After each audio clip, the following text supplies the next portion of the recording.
The crazy race to become America's next president is about to get crazier. Hi, I'm Brian Lilley, political columnist for the Toronto Sun.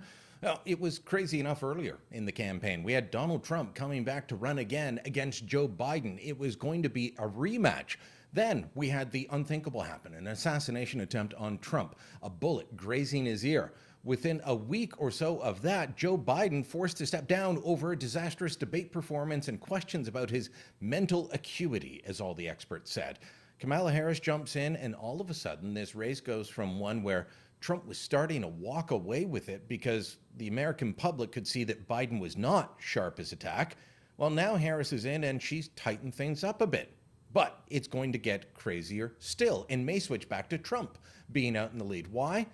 He's just about to get started on his ad spending as the Democrats get set for their national convention. Let me explain.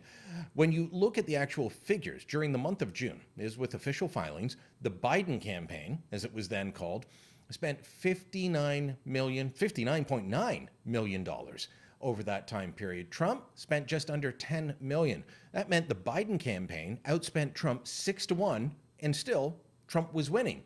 On the issue of advertising alone, a piece from NBC News showed that in terms of ad spend in swing states alone, and we're talking Michigan, Wisconsin, Pennsylvania, Arizona, Georgia, in these states, the Biden-Harris campaign between the beginning of June and the end of July spent $65 million on ads in those states alone.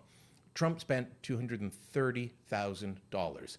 And until Harris stepped in, he was either leading or tied in pretty much all of those states. Now, as I said, Harris has tightened things up. The polls show that nationally she's got a slight lead or they're tied. Depends on who you're looking at and which polling average you're looking at.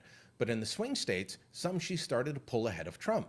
Well, if he hasn't started advertising yet and they've been spending all that money just to get to effectively a stalemate, what do you think will happen when Trump unleashes the $128 million he had in his campaign bank account at the end of June? Things are about to get interesting. Democratic National Convention happens next week. Then we've got Labor Day, and that's when the real campaigning begins. This has been a roller coaster ride so far this year, but it's still in the phony war stage. After Labor Day, that's when it really picks up. I've got 3 rules about politics. Voters are fickle, polls can change, campaigns matter. So pay attention and stay tuned here to find out more. Let us know what you think in the comments below. Share this on social media, and don't forget to subscribe to our channel.